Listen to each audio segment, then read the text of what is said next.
This adventure was definitely one for the books, and although it happened a few years ago, it's one of those stories that just kind of burns itself into your memory, so to speak. What started as a pretty normal hunting and fishing trip down south turned into a fairly dangerous and potentially catastrophic situation. Bryce and I rendezvoused at one of our favorite fall hangouts, the Blood Indian Creek Reservoir. It is located about 2.5 hours east of Calgary, runs about 2 miles north to south, and contains a variety of trout species. And although we didn't know it at first, we came to find out later on in the story that there's actually a fairly healthy population of invasive Prussian carp. And we had our rods and reels with, and we intended to use them, but our primary goal was to dig out the bows, do some practicing, and set our sights on some antelope. Well, we're half hour into our hunt and we've already come across a really nice antelope buck here, and we're just getting geared up and photographized. Antelope hunting is one of my favorites. And it's not only because of the uniqueness of the antelope species, but the landscape and the habitat down there is just so amazing, so different. I mean, we're only 2 hours south of the rolling hills and aspen parkland of home, and down there, I mean, it's as prairie gets. There are places where you can see 10 miles in every direction, and you can go across an entire township and not see a single tree. But that's not to say that there's not anything to see down there. It's actually filled with interesting things when you look for them. You might not see them cruising down the highway, but when you slow down and get off the beaten path, there's actually a lot of cool stuff to soak up down there. Obviously antelope, white-tailed deer, mule deer, there's coyotes galore down there.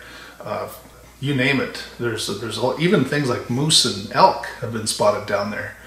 And it's the only place in all my travels where I've ever seen a burrowing owl. So that's pretty cool. It's also the home of the oldest, the meanest, and the most intimidating barbed wire fence you've ever laid eyes on. I don't know why we find stuff like that amusing, but if you're going to subscribe to this channel, you have to realize that Bryce and I can find funny in almost any situation, which is a virtue. Bryce is fixing some accuracy medicine here. Oh boy, I tell you. This one today features a Polski Ogórki queso combo. Well, we seem to have a bit of a dilemma here. It's not an emergency, but a stage 3 necessity. Family and friends will remember 2016 as the year that Bryce introduced Dice Derby to the world. We've got to update Game Warden Larry's handbook so that he can get the mass production here before Christmas 2016. So in the truck we had laptops, we had chargers, inverters, all kinds of electronics, binoculars, spotting scopes, the bows. Like, we were loaded down with a lot of expensive equipment. And it would sure suck if something bad were to happen to it. That was foreshadowing, by the way. So the day was winding down. We had seen lots of antelope. We'd even got up close and personal to one buck and who was tending a doe, and unfortunately we didn't get a shot at that one. So we had to walk back to the truck and start the long drive back to Blood Indian when this happened. Oh my God. I'm sure thankful that my brother is a trained firefighter, because when it happened, my first instinct was to get the heck out of there. I could not do my seatbelt fast enough. I was out the door, left everything behind, my wallet, my phone, everything was in the truck.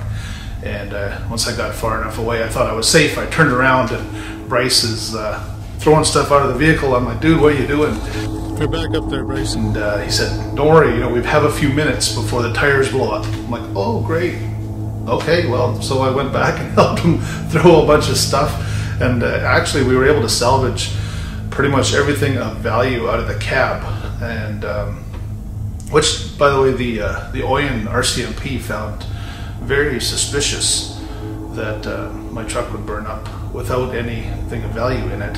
Apparently arson, you know, things are bleak for a lot of people back then, and you know, that was a common thing. But fortunately there was a fella that was following us and actually saw the truck burning for like half a mile before we realized we were on fire. So he was able to vouch for us. Looked like a signal light or something was on, a little orange glow on the driver's side, and quickly realized that we were on fire, so I pulled over, stopped, and bailed out and grabbed what we could. And it was scary. I ain't gonna lie to you. For a moment there, I was pretty afraid what could happen. Almost as scared as I was when I had to call my wife Karen and tell her that our truck was on fire.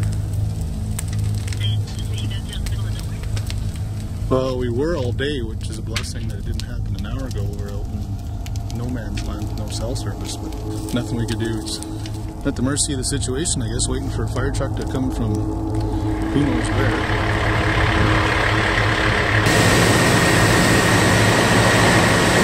Hey, don't get any water in the cab, I want to fix it up.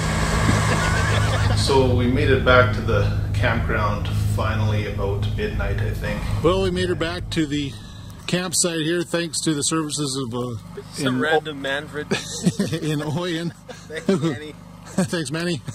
And since our hunting trip was essentially over, what did we decide to do? Now we're gonna, I guess, do some fishing in the dark. Why not? Bryce has got a cool idea here. A little glow stick. Shine a little light on the yummy marshmallows. See what happens, I guess. Yeah, go catch some trout so we can eat. We thought it would be a good idea to come back and have a fire. Yeah, I don't know about that actually. I don't want to get too close to it. It might blow up. Breaking news. This just in. Go ahead, caller. Trout, rainbow trout, will actually bite in the dark. Or he ran into the hook or something, I don't know, but I can't say I've ever caught a trout in the dark before, so that's kind of cool. First. Thanks to your handy dandy little purple glow in the dark stick here. And the bobber, this is, we're going to patent that and call it the globber. The globber rig. And it also doubles as a measuring stick. If your fish is not longer than the globber, you have to throw it back. Oh, this guy's a keeper all day. Oh yeah. So out of the goodness of my heart, I'm going to let this little fella go. Honey, you got a fat one. Look at that. A crappie you caught mine. A crappie. Oh, blimey. Is that a trout? Does not look like a trout. That is not a trout. You just caught yourself a blood Indian carp. That's what we're going to call it. That's cool, man. We got back home. The trip was a write-off. We didn't get any antelope. I really wanted to get back down there to see if I could find an antelope the following weekend. Of course, I didn't have a truck. So I gotta give a big plug to Doug Callahan, who's the owner-manager of Vic's Service on Main Street, Wainwright, who made sure that I had some wheels to take down the following weekend to give it one more go to try and fill my antelope tag. But if you're ever in need of mechanical services and you're local to Wainwright, heck, even if you're not local, drive that extra mile. It's worth it. That's a great team that Doug has, and very professional, very courteous. You'll be happy you did. So at the time, I was a regional health and safety manager for the oil field, and a few of our family and friends found it quite ironic that something like this could happen to a firefighter and a safety guy. And the joke has always been that nobody got hurt, so I did my job.